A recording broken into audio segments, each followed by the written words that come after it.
I have two priorities this year. My big priorities are going to be $1 billion in tax cuts, and then having a dedicated trust fund for Enterprise Florida, $250 million. Today we're talking about our $1 billion tax cut. So I think you have this on your screens in front of you, right? Okay. So let's go to the next slide. So first off, this shows you that we have had a dramatic turnaround in our state. As you probably remember, the 4 years before I got elected, we had lost 832,000 jobs in the state. And now in 5 years, we've added 1,011,000 jobs, private sector jobs in the state of Florida. We're out, the next slide will show you that in migration, this shows you the numbers on migration. There's also another survey that came out just before Christmas. They'll show you that it says that 365,000 people moved to the state last year, which is also, it's a dramatic change from before 2011. Go to the next slide. What this slide shows you is that we have had a big turnaround in our growth rate. So there's only 3 states now with 3% or higher job growth rate.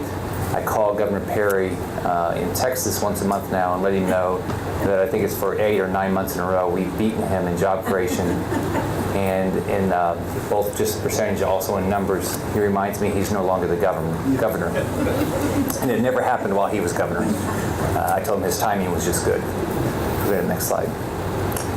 This will show you the how our jobs are allocated among industries. And if you look at one in particular, look at the manufacturing one, our numbers are way lower than the national average, and there's no reason that we should have fewer manufacturing jobs as a percentage of our economy than any place else.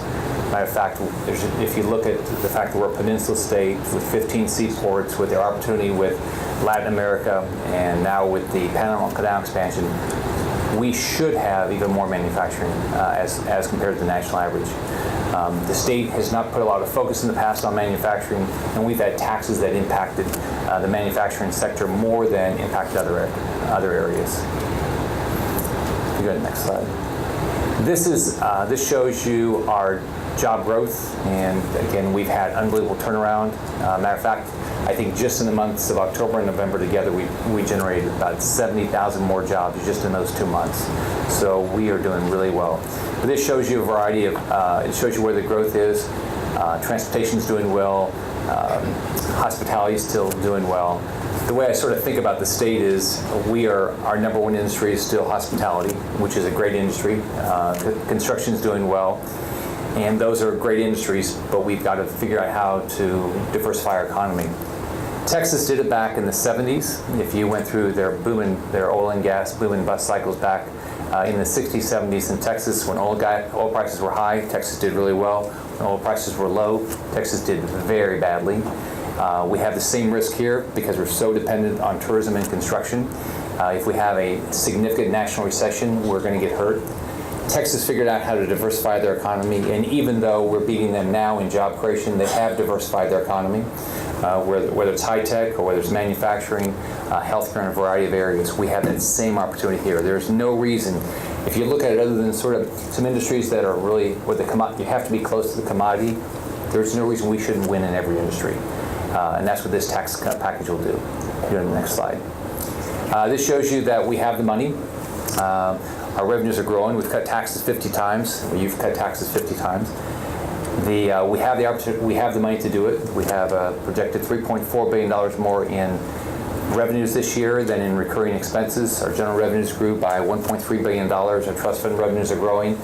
So in contrast to a lot of states, since I talked to governors around the country where they don't have this opportunity, we have the opportunity. If we keep reducing our taxes, we make it very difficult for anybody to compete. And when we do that, we'll get more companies, more people, more jobs in our state. Go to the next one. This shows you that we've been putting money away every year, and since I got elected, we've been able to, our revenues have been higher than what we projected when we finished these sections, and so we have plenty of money that we're putting in reserves. And by the way, if you remember back when at the beginning of 2011 we were on credit watch, we were going to be downgraded, and now we're not on credit watch, and we have the highest credit rating. I think there's 8 states or something like that. We all have the top credit rating you can have, so we don't have that issue. So the purpose of the tax cuts is, one, diversify our economy. If there's another national recession, we don't want to be completely dependent on industries that are very good for Florida. But hopefully, if we've diversified our economy, we won't have the downturn. Follow what Texas has done. Even though their number one industry has come down, they're still growing jobs, just not as fast as we are. Whether it's the reducing the tax on manufacturers, whether it's reducing the tax on retailers, all these areas are going to help us diversify our economy. If you look at most of these taxes, they impact our smaller companies. That's why the focus is on these particular taxes.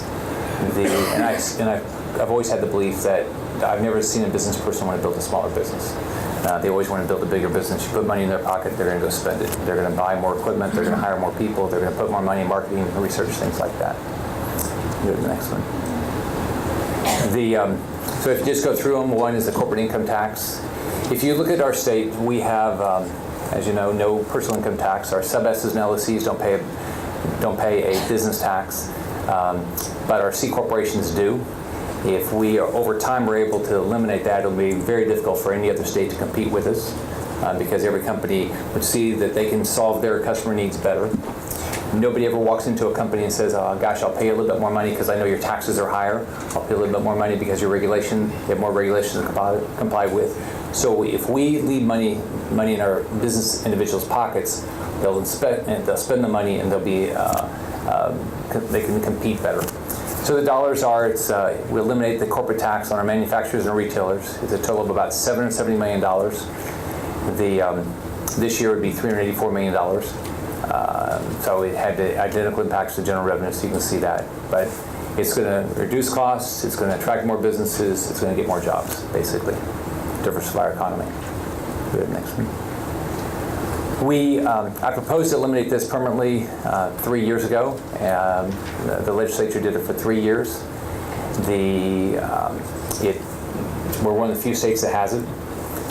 It puts us at a competitive disadvantage, and so we need to permanently eliminate it. If we don't, it's in fact a tax increase on our manufacturing company.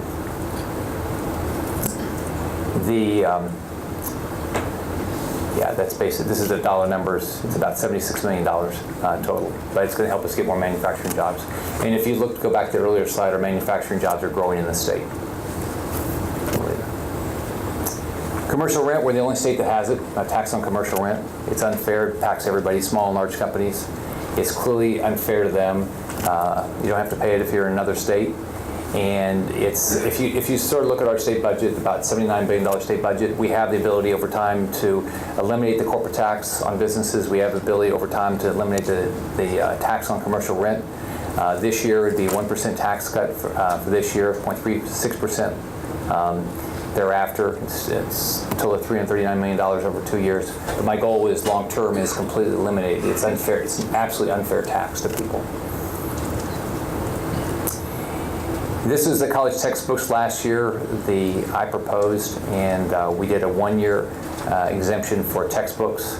I think it's something that Senator Flores has been focused on for a long time. We've got to continue to figure out how we make education as affordable as possible. This is clearly an unfair tax. So this would be an exemption for another year. It'll save each of our students $60 to $75. Then back to school tax holiday, similar to what the legislature did back last year, 10 days. And then we have the hurricane preparedness tax, which I think you guys just went through. So I think these are tax cuts. Permanently eliminate the income tax on manufacturers and manufacturing retailers. We're going to permanently get rid of the sales tax on when they buy machine equipment, when manufacturers do. Start the process of getting rid of the tax on commercial leases, which is clearly unfair. Textbook tax, and then the going back to school tax. Those are the basic tax. It's $1 billion, and we have the money to do it.